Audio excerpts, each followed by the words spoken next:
Hello, everybody, and here we are back again in 2020. This time we are four because we have an extra guest that will be introduced in a moment. Today we are talking about 9 ways of having great meetings. So let's start with our 2 guests. Sophie, one way of having great meetings. Yes. And presentation so of the extra guest. Yeah, here is my little girl. Her name is Vendela. She's joining me today. I think if you start screaming, the dad he will assist. He's working from home. Okay, good. I've had lots of meetings in my life, and of course there are different kind of meetings. Some meetings are creative, some meetings are discussion meetings, some meetings are small, some are big, and I thought just to sort of focus on a few different kind of meetings in my tips. So I've been to some meetings with where they share a lot of important information, and I think it's crucial to make sure that everybody have an idea about why they should listen, because otherwise people will zoom out and they won't listen to the advice that's shared. So I think, if you are leading a meeting or you are bringing up a discussion point, make sure that people know why they should listen. So introduce the subject and why the subject is important. Because if you don't do that, people will sort of think, okay, why does it matter to me? And they don't listen. So that's my tip number 1. So for information meetings. Okay, Peter. Okay, so mine is around attend the meeting with the intention of adding value, and for that to happen, it means you need to be very aware. You need to be aware of yourself, and you need to be aware of what's going on around you. I was once given feedback that I say things in meetings that don't need to be said, and it was a wake-up call, because sometimes we go to meetings wanting to justify our place in the room and show everyone how clever we are, whereas we need to think about how what we're saying is truly adding value. So we need to be aware of whether it's our own ego that makes us want to speak, as opposed to thinking about what's useful in the meeting. And it also means being aware of the other people, what's important to them, and how we might be adding value. So we read the meeting, we read the dynamics, we think about being in flow with the rest of the meeting. And the word influence comes from the Latin meaning to be in flow with. So to do that, we have to listen very, very effectively before we speak. Connected with that, I would say that to be present, meaning that be present is to have this active listening, and active listening is to see the verbal and non-verbal cues, because many times people are saying different stuff with their body than with their mouth. So be careful with that, because many times people are like distracted with a lot of things. So be present. Sophie. Just unmuting my microphone. Yeah, my second tips about having great meetings is to avoid discussing too many subjects in the same meeting, because then the meeting will run on forever and people won't be able to do their normal work tasks or go back to work and do other things. And that's annoying people. And it's annoying the whole group. It's annoying the whole company if you discuss too many things. So keep to a few subjects and concentrate on them, and also make sure that everyone have a say.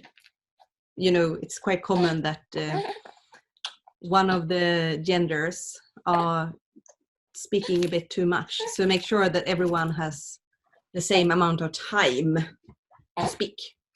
It's important. Peter, it's your second one. Yeah, so building on that, so I think it's really important to have someone effectively chairing the meeting and maintaining some structure and discipline around the meeting, while also leaving a little bit of space for some flexibility. One technique for making it clear about the meeting start time is to make it something like, instead of 9:30, make it 9:37. A very precise time sends the message, we are starting on the minute. Rather, because when people say, 9:30, well, my other meeting finishes around 9:30, I'll get there. And it's all very, people sort of think, well, 9:30-ish. So sometimes it's good to set an unusual time, which sends the message, we are starting right on that time. Equally, it's important to finish on time because it respects the fact that people need to be at other places. And touching back on Sophie's point, you inevitably get people in meetings who want to talk more. They're more extroverted. They like to make more noise in the meeting. And we do have to ensure there's opportunities for the quieter people to speak if they wish to. And connected to that is the fact that extroverts like to think as they speak, whereas introverts prefer to think before they speak. And for that reason, it's useful to send the agenda items in advance and any background information so that people who want to give it thought before they go to the meeting have that opportunity. Okay, very good. Actually, that was one of mine, the ending time, but I always have one in my sleeve, and that one is think before you put a meeting together. Is it necessary to have that meeting? Is it something that you can solve by talking with one or two people?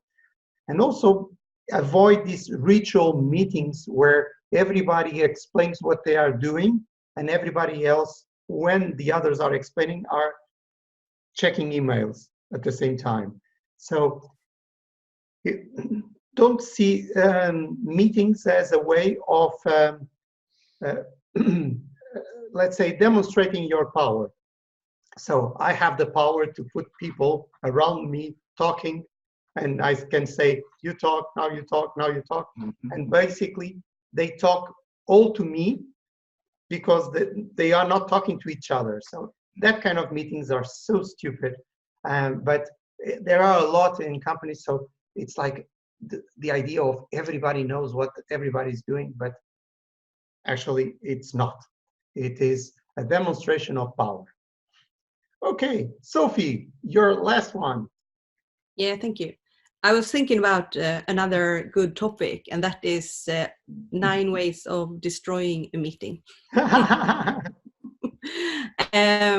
Yeah, no, I've used a technique which I can highly recommend to everyone, and that is, I've used this for like at least 15 years. And it's to write your own notes and write follow-up notes. And also, of course, if someone is taking notes, make sure that the follow-up points are clearly there and that someone is responsible for the points, the action point. And if you are leading the meeting and you take notes and you know who said that they should do what, you can then ask them if they've done it, and then the good stuff from the meeting will be there. And if you don't prepare for anyone to actually do anything about anything, nothing will happen, and then that meeting was a waste of time. Like many of them. Peter. Yeah, and sometimes it's good to have a different person taking the notes to the person actually facilitating the meeting, because you can watch what's going on. So my final one connects back to Filipe's point about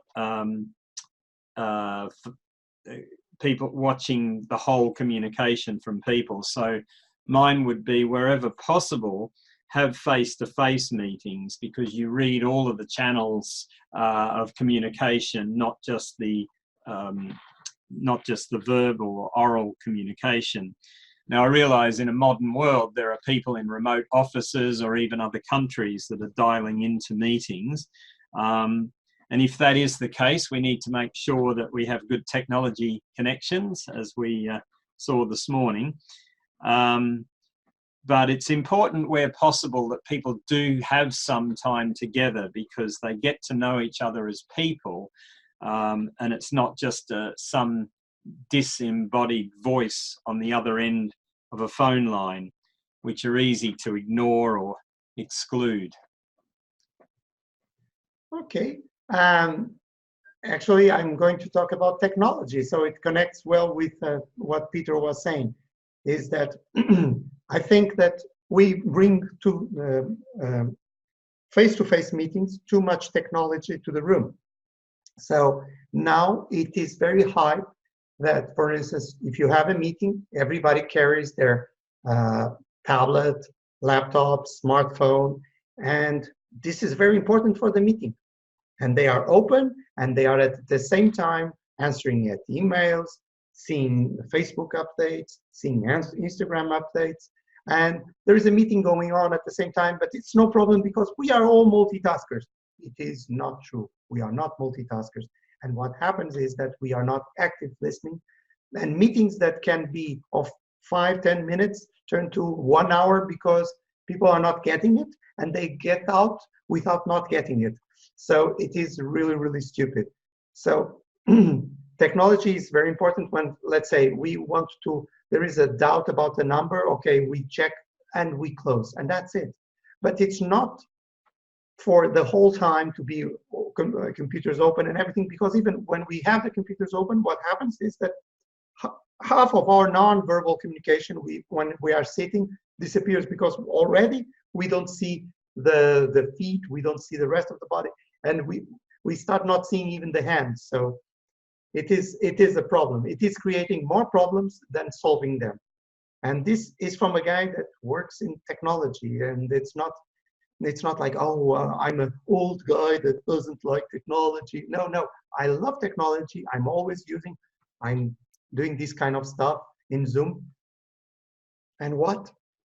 We have to use the tools in a correct way. I don't use a hammer to make juice, okay? I don't. So why use other technologies in places and moments that are not useful? Because it's a hype? Okay, it is stupid. So guys, with that, we conclude our 9 ways of having great meetings. So thank you very much once again to the 3 of you. She behaved very well. She had some complaints at the beginning, but after she was bribed in some way. Yeah. So see you around. Yes, see you. Bye. Bye.